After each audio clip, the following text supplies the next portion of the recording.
थेट बघत असाल तर ह्या बेटावरून आपण बघतोय परशुराम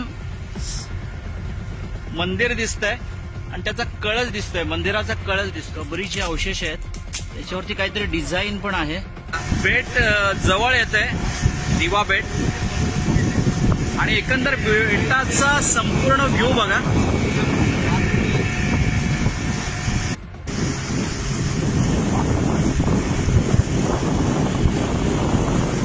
या बेटाचा इतिहास 100 वर्ष 200 वर्ष नाहीये, तर या बेटाचा इतिहास हा 2000-5000 वर्ष पूर्व आहे.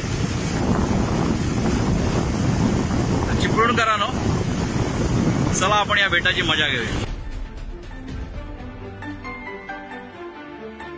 चिपळूणकरांनो, चिपळूणच्या बाल्या पेजला दर रविवारी आपली भेट होते. या रविवारी आपण आलोय संदेश संसारे आणि शैलेश संसारे या दोन बंधूंनी चालवलेल्या कोकण क्रोकोडाईल सफारी पार्क मध्ये.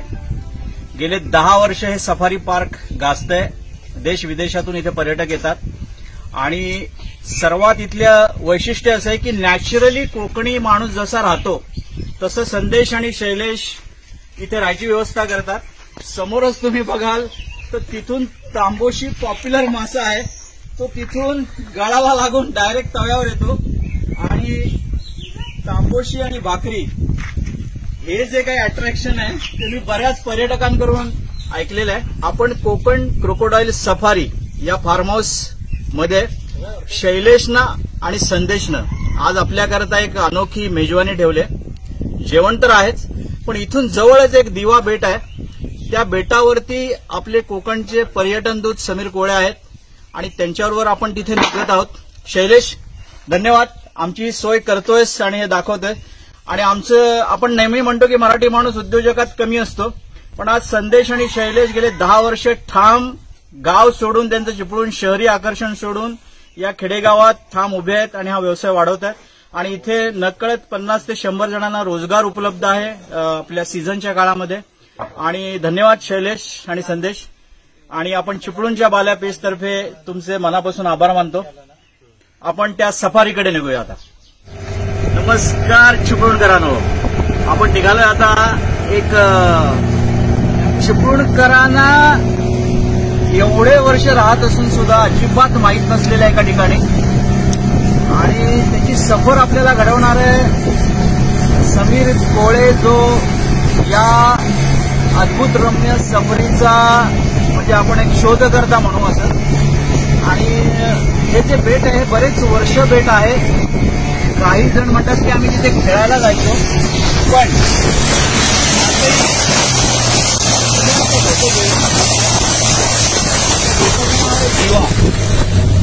बेट जर तुम्ही बघाल तर अगदी चिपळूणपासून जेमतेम 5-6 किलोमीटर खाडीपट्ट्यामध्ये आहे. आणि आजही महाराष्ट्र शासनाकडे आपण त्याचं लक्ष वेधायचा प्रयत्न करतोय आणि चिपळूणकरांना त्याची आपण एक भेट घडवतोय. आपण जाऊया आता दिवा बेटावर. हा जो प्रवास आहे तो बोटीनच करावा लागतो. इथे मग माझी मारुती गाडी जाते, अमुक जाते, असं काही नाही. आणि मी तुम्हाला माझ्या बरोबर घेऊन चाललोय त्या बोटीवरती. तुम्ही माझ्याबरोबर तो संपूर्ण बेट पाहणार आहात. आणि प्रत्यक्ष बेटावरती अजून मी एक रहस्य काही जी उलगडली जातात ती उलगडून दाखवणार आहे.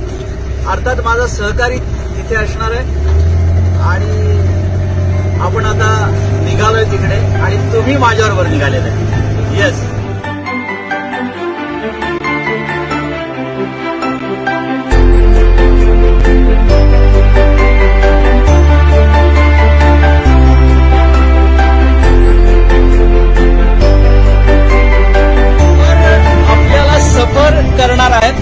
सफल करणार आहेत. आपले सहकारी आशिष बेंदरकर आणि उत्तम बेंडे दोघं कसलेले नावाडी आहेत. या संपूर्ण पट्ट्यातले मांदोली पट्टा म्हणतात याला. आणि हा जो पट्टा आहे हा मगर पट्टा म्हणतात, पण तो पुण्याचा नव्हे, तर असली मगरींचा पट्टा आहे, क्रोकोडाईल पार्क. तर आशिष आणि उत्तम, आमची भेट तुम्ही उत्तम करा. आपण जाऊया, मजा घेऊया. आता आता आपण जाणार आहोत ते बेट आपल्याला समोर दिसतंय. ही हिरवी झाडी आपल्याला समोर दिसते. या बेटावर आपल्याला आता जायचंय. केवढं मोठं आहे बघून घ्या.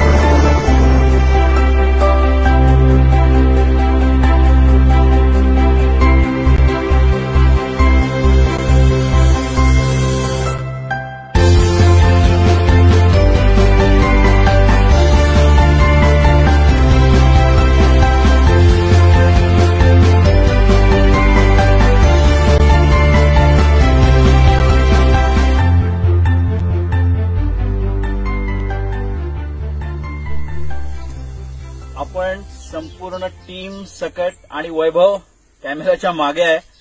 आपण एंट्री केलेली आहे आणि एंट्री करता क्षणी ह्या बेटाच्या 5000 वर्षापूर्वीच्या इतिहासाला सुरुवात होते. आणि मी संपूर्ण बेटाचा ताबा आता देतोय समीरकडे. माझ्याबरोबर आशिष, उत्तम आणि डॉक्टर बालटक्के आहेत, जे मागच्या आपल्या एका रविवारच्या भेटीमध्ये भेटले होते आपल्याला. आणि आपण ही सफर इथून सुरू करतोय. समीर, एंट्रन्सलाच आपल्याला काहीतरी दिसतंय, तिथून तो आता आम्हाला पूर्ण गाईड करायचा आहे. ज्यांच्यामुळे ही सफर शक्य होते आणि चिपळूण आणि उद्या भारत आणि भारताच्या बाहेर हे बेट विदिन काही सेकंदात फेमस होणार आहे, त्या सगळ्याचं साहित्य केलंय उत्तम आणि आशिष. दोघांना मी मनापासून धन्यवाद देतो की तुमच्यामुळे चिपळूणकर आणि हे सगळे आम्ही हे बेट बघणार आहोत पहिल्यांदा. आणि ह्याचा फायदा काही ना काही टुरिझमच्या दृष्टीनं नक्की होईल. तर आपण यांच्याबरोबर या प्रवासाला सुरुवात करतोय. मनापासून आभार. आता आपण प्रत्यक्ष बेटावरती उतरलेलो आहोत. आता आपण पाहिलं की ह्या बेटावरती यायलाही अडीअडचणी आहेत, काटेरी झुडपं आहेत. आणि हे बेट वाशिष्ठी चिपळूणच्या दिशेने येणारी वाशिष्ठी नदी आणि खेडच्या दिशेने येणारी जगबुडी नदी यांच्या प्रीतिसंगमावरती वसलेलं आहे. या बेटाचं वैशिष्ट्य असं आहे की या बेटावरती अग्निजन्य खडक आणि मुरुम माती ह्यांचं सगळं मिश्रण आहे. त्याचबरोबर ह्या बेटावरती ठिकठिकाणी पिण्याच्या पाण्याची टाकी आहेत. प्रत्यक्ष आपण बेट पाहायला आपण सुरुवात करूया.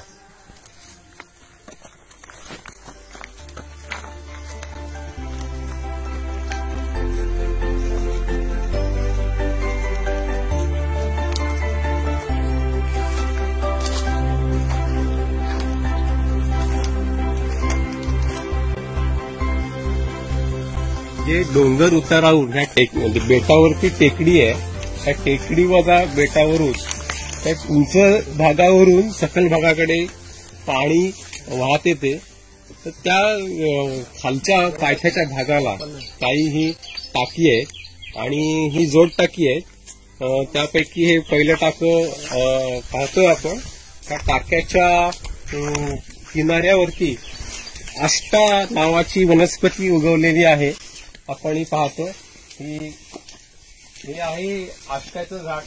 आणि याचं वैशिष्ट्य असं आहे की हे आष्ट्याचं झाड खडकाळ जागेमध्ये उगवतं आणि ते कितीही वारा वादळ आलं तरी हे पडू शकत नाही.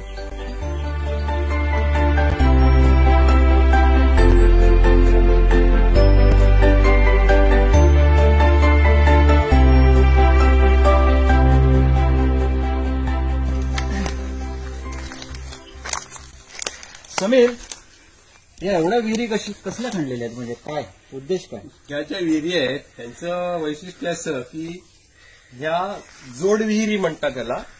ह्या आपण आता पाहू शकतो की ह्याची जी कनेक्टिव्हिटी आहे ते एकमेकाला जोडली गेलेली आहेत. परंतु अनेक वर्षाच्या कालावधीनंतर ते तुटलेले काही त्याचे भाग दिसत आहेत. परंतु पूर्वीच्या काळी जेव्हा इथे मानवाचा वावर होता त्यावेळेस हे पिण्याच्या पाण्याचा महत्वाचा स्रोत होता. आणि मी एक इकडे बघतोय की अख्ख्या दगडातून उभं कोरलेलं आहे, म्हणजे हे बांधीव काम नाहीये, दगडच कोरलाय त्यांनी. तर ह्याचं वैशिष्ट्य आणखी असं आहे की आपल्याला ह्या ज्या जोड विहिरी दिसतात किंवा टाकी दिसत आहेत ही अखंड काळ्या पाषाणातून कोरलेली आहेत. याचं उदाहरण असं की आपल्याला काही ह्या टाक्यांच्या भिंतीवरती चिझल मार्क दिसत आहेत, म्हणजे छिन्नी आणि हातोड्यांनी खोदून काढलेले आहे त्याचं मी तुम्हाला चिझल्स मार्क दाखवतो मी. काय काय चिझर्स चिझल म्हणजे छिन्नी, छिन्नी. चिझल हा. CHIESEL chisel okay. मार्क्स. छिन्नी आणि हातोड्याने हा अखंड काळा पाषाणाचा जो काही डोंगर होता तो खोदून काढला आणि त्यातले चिझल मार्क्स आपण ह्या भिंतीवर आपण पाहू शकतो. अजूनही चांगले स्पष्ट दिसतात. हे जे काय असे उभे आहेत असे हे खरवडे जे आहेत उरखडे त्याला चिझल मार्क्स म्हणजे छिन्नी आणि हातोडी घेऊन माणसाने खोदून काढलेली. तिथे काहीतरी डिझाईन पण वाटते कोरल्यासारखं. हा, काही ठिकाणी उर्दू अक्षर वगैरे अशी काही अशा काही आकृत्या किंवा काही अशी त्या काळची काही गहन लिपी असावी त्याचा काय अजून उलगडा झालेला नाहीये. परंतु इथे ह्या बेटाबाबत काही जण म्हणतात की इथे काही वेगळ्या प्रकारचे काही वावर असावेत. गहन बेटाबद्दल काही लोकांची दृष्टिकोन होता.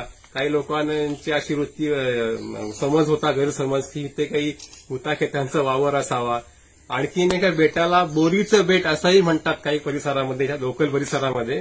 कारण इथे या बेटावरती एकेकाळी आंबट गोड बोरांची झाडी होती आणि ती बोरं जानेवारी फेब्रुवारीमध्ये त्याला बहर यायचा आणि त्या कालावधीमध्ये ती इथली जी आजूबाजूच्या परिसरातली लोक बोरं खाण्यासाठी खास येत असत. म्हणून ह्या बेटाला बोरीचं बेट असंही म्हणत असत. आपण आता ज्या ठिकाणी आलोय या ठिकाणी अगदी वाशिष्ठी आणि जगबुडीच्या संगमावरती अगदी आलेलो आहोत. आपल्याला मागे पाण्याचा बॅकवॉटर दिसतंय आणि ज्या बेटावरच्या ह्या टोकावरती आपण जी काही अवशेष पाहतोय या अवशेषरूपी पाषाणावरती काही कोरीव काम आपल्याला दिसतंय.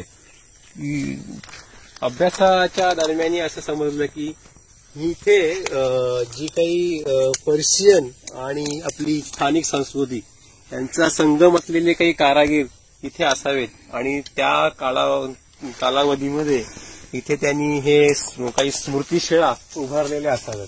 ह्या शिलांवरती आपण पाहतोय कमल पुष्पाची जी काही आकार आहेत त्या सदृश्य काही शिल्पाकृती आहेत आणि ह्या शिळेवरती पण काही नक्षीकाम आणि चित्रलिपी युक्त काही असं गूढ कलाकारी दिसते.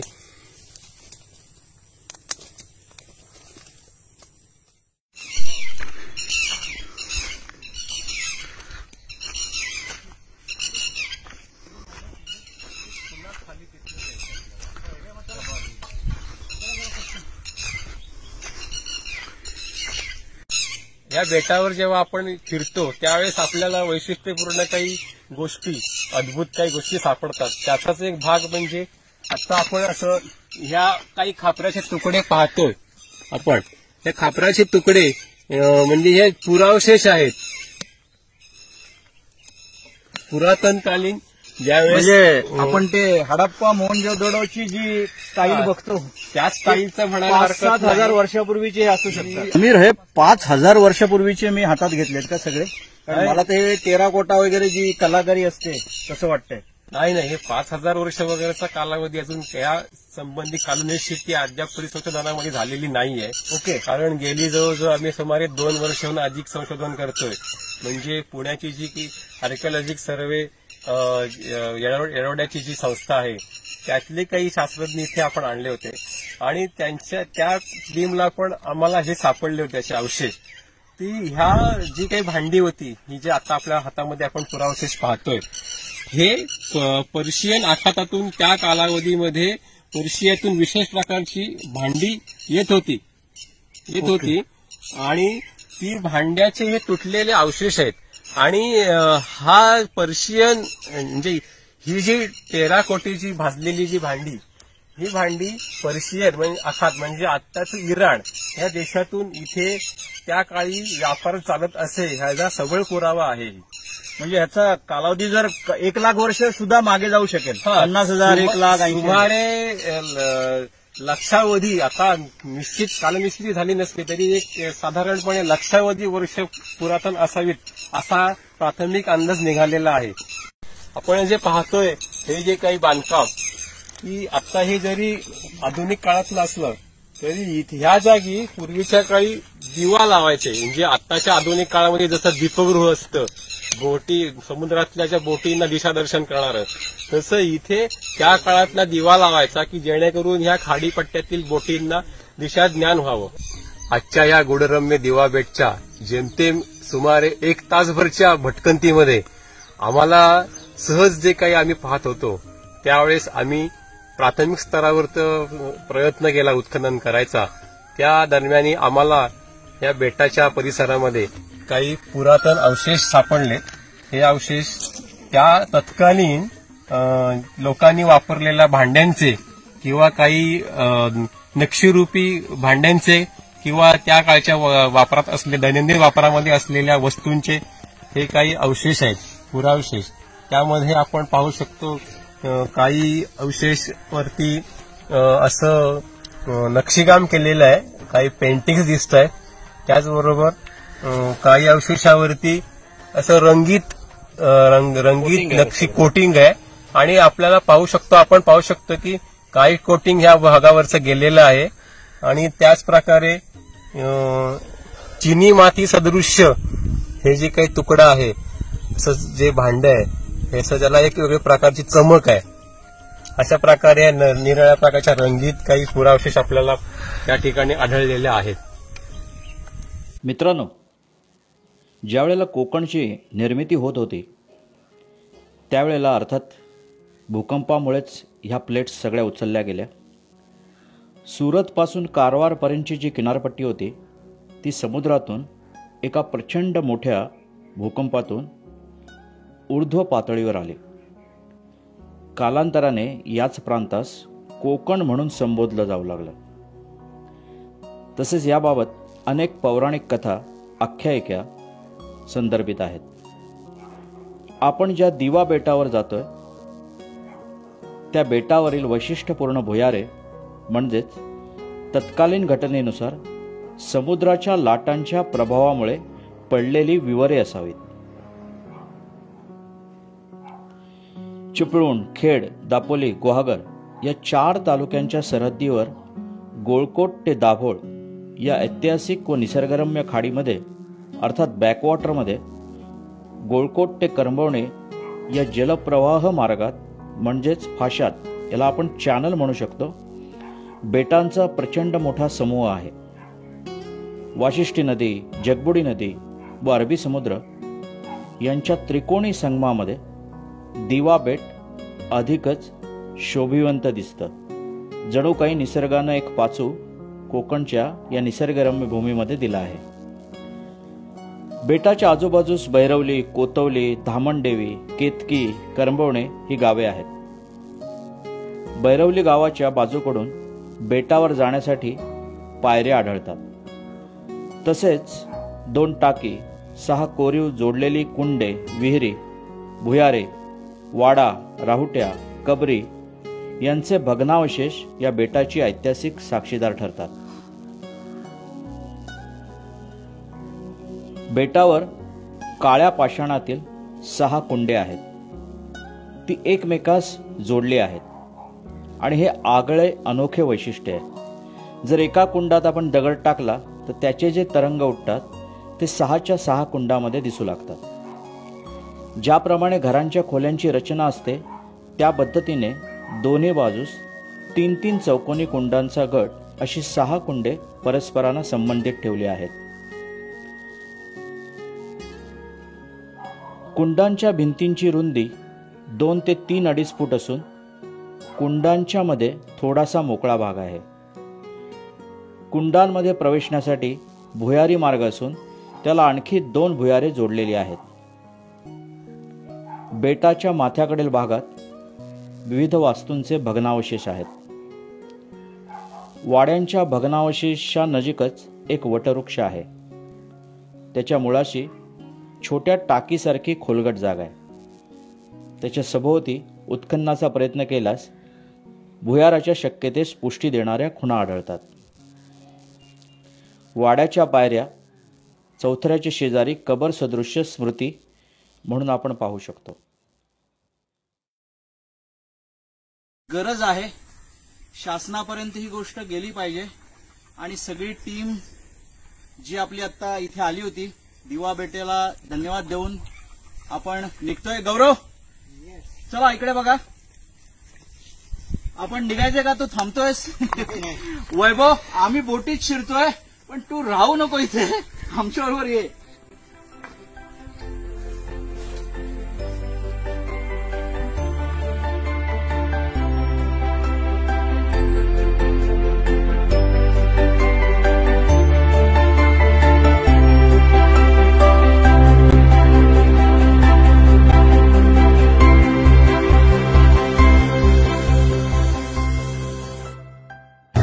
तासाच्या भ्रमंतीनंतर आम्हाला संदेश संसारे कोकण क्रोकोडाईल सफारीचे मालक यांनी ही मेजवानी दिलेली आहे. हा जो मासा दिसतोय हा अनव नावाचा मासा आहे आणि हा फक्त आणि फक्त या कोकणपट्टीमध्ये आणि जास्त करून रत्नागिरी जिल्ह्यामध्ये ही जो मालदोलीचा खाडीपट्टा आहे तिथे मिळतो. अतिशय चविष्ट आणि बरोबर तांदळाची भाकरी आहे. आम्ही खातोय, तुम्हाला मी देऊ शकत नाही, सॉरी, माफ करा.